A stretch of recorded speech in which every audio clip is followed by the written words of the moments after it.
Hey guys, this is No Solution. I'm Scott. How's it going, everybody? Got a couple things to talk about here, and right on cue, my cat has been sleeping on the couch all day. I hit record, and here he comes. So get ready for me to curse him out as he knocks over piles of stuff that probably shouldn't be piled anyway. So it's kind of my fault, but also it's easier to blame a retarded animal. So, oh, there he goes. He's at it right away. Let's proceed. Are you guys ready for some motherfucking content? Every time I hear the word content, it drives me up a fucking wall. Like, people referring to their own videos, whatever, as content. I just think you think so little of yourself. You're calling your stuff content. I mean, I don't think anything I've ever done is that great. But just that word content is just like, to me, it just means slop. Eat your slop. So I will never refer to my anything I do as content or other people either. I think it's disrespectful and buying into corporate speak that we don't work for those corporations, so we don't have to talk the way they tell us to. But anyway, that was kind of unplanned. We'll move on to what I actually want to talk about. I'm assuming the video title I chose is a bit cheeky, like Goth Metal Sucks, but also rules. So I was listening to two blind buys recently, both kind of in that gothic metal vein, and one I absolutely hated, and one I thought was amazing, and it just kind of illustrated to me, or re-illustrated a point of most genres. The good can be really good, and then the bad can just take everything about that kind of genre, I guess I'll say again, that could be annoying and just amplifies it to such a degree that it's unbearable. So we'll start with the bad. Like I said, both of these were blind buys. The first one is Ever Eve, and this is their debut Seasons from 1996, originally on Nuclear Blast. This is a Metal Mind reissue. I want to say mid 2000s. Metal Mind reissued a ton of stuff. And did a really good job with it. But this popped up cheap for some reason, and I grabbed it. I think I've heard the second album because I was getting promos from Nuclear Blast at the time. I think I must have heard that one, and the cover looks familiar, but I don't really remember anything about it. So I thought I'd give this a shot. Okay, think of every pretentious goth douche you've ever met. That is this album. It tries to be extreme and dramatic and just is kind of laughable on all fronts. There's clean vocals, there's harsh vocals. They both suck. They're both annoying. It's not only annoying, it's also boring, which is even worse. It's 10 tracks. It's about an hour, and I tried 3 times. I never made it through the album. I think the first time, halfway through the second track, I got just exasperated and turned it off. Next time, I think I got through like maybe 3, maybe into 4, and then stopped. So a third time, I was like, okay, obviously I'm not digging the beginning. Maybe it gets better. So I skipped to like track 7 and got a couple tracks in. I was like, no, I don't like it. Yeah, so this is the illustration of Goth Metal Sucks. Just boring and pretentious and faux edgy and absolute trash. I hate it. If you want this one, let me know. I definitely don't want it, and if someone could benefit from that, I'd be happy to pass it on. So then moving on to another blind buy. This is EvenSong. This is their Displeased Recordings compilation out on Back on Black. Back on Black and Dissonance are doing things like this, compiling bands' discography sometimes just a few albums, but generally for a decent price. I think I picked this up for $10, possibly even less, and it was strictly a blind buy. I was like, oh, it's they have 3 albums, they're all on there, and I can just grab it. And I was already ordering from that person, so I got this, not really expecting much, not really even knowing what it was. So, yeah. Oh my god, the cat's going crazy down here. So this is a Hungarian band.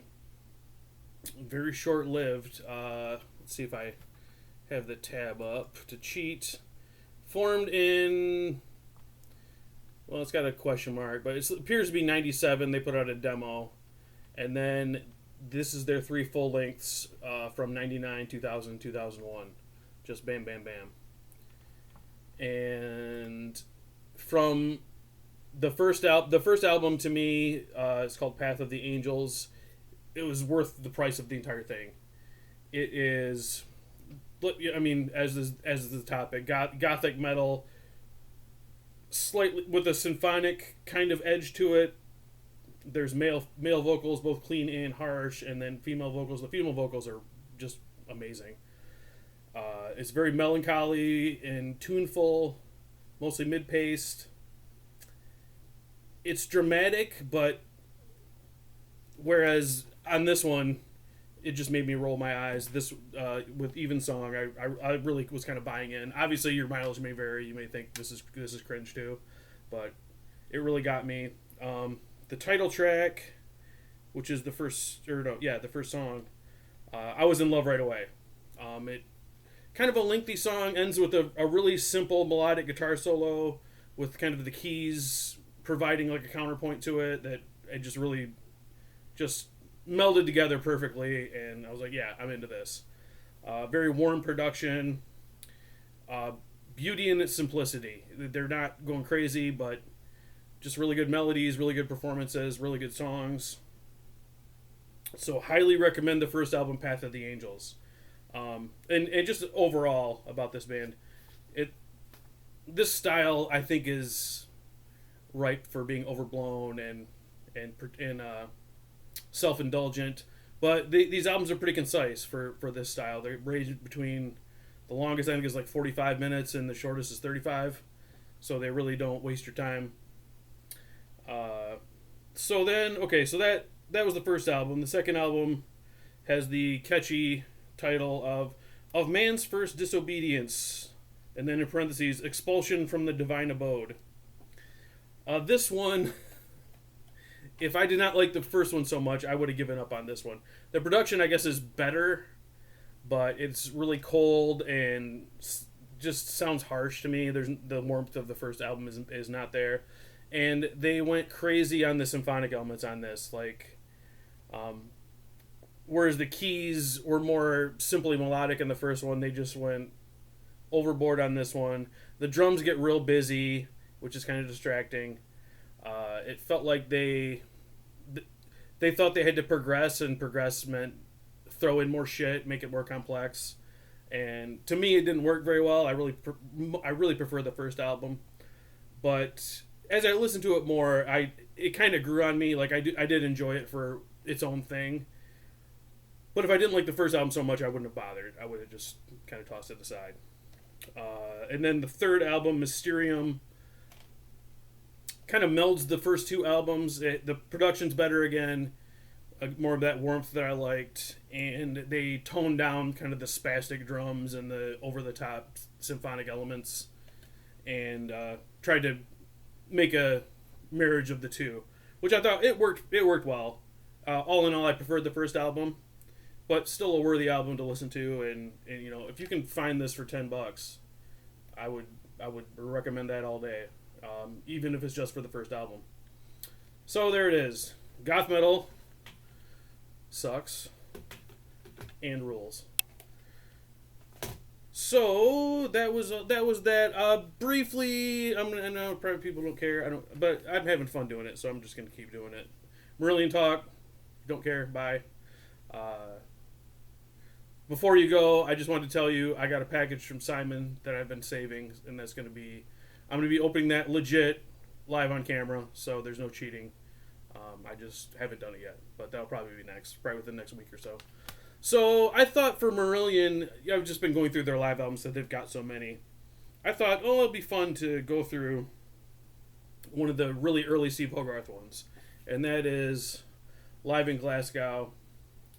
This was on the Season's End tour, which was his first album and tour with the band, and this is a reissue from 2018. They reissued a bunch of out-of-print live albums. A lot of them had only been available through mail order at the time. I don't know if these are still available. I would say probably. I mean, who's looking for these? but it's on Ear Music. But for this one, I would say kind of don't bother. Like, it's cool to hear the early days of Steve Hogarth in the band. It's a very truncated show. It's like half-ish of the show. And it says live in Glasgow, but the last two songs aren't even from the Glasgow show. They took them from another show because the source was messed up. Not that great sound quality. Overall, yeah, you can find much better live albums. The only advantage to this is it might be more easily available.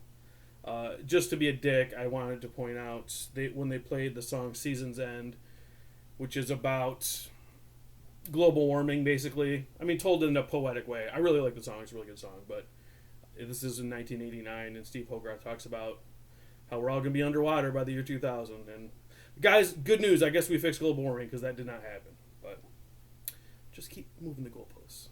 Anyway, that was the main takeaway from this one. So not that exciting. So anyway, I would like to talk about one of their better, or one of the best live albums they've done, Anorak in the UK. So this was on the Anoraknophobia tour in 2001. There is a retail version and a mail order version. Mail order version is 2 discs. Retail is 1 disc. The only retail does have an extra track. EMI asked for a song that was exclusive to that release, and Marillion figured since any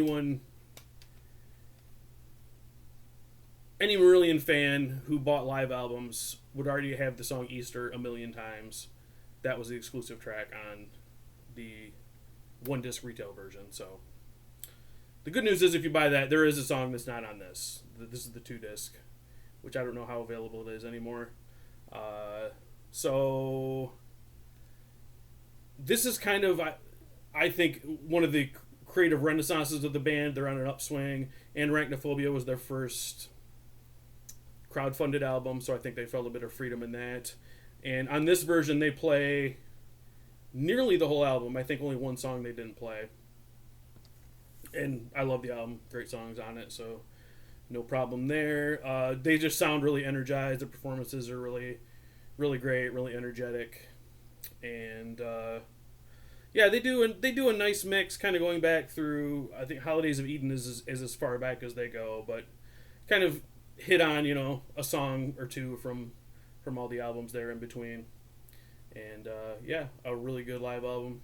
Even if you can't find this, the 1 disc has a lot of the best songs on it, so that's not bad either. So yeah, I would highly recommend Anorak in the UK live as one of Marillion's better live albums.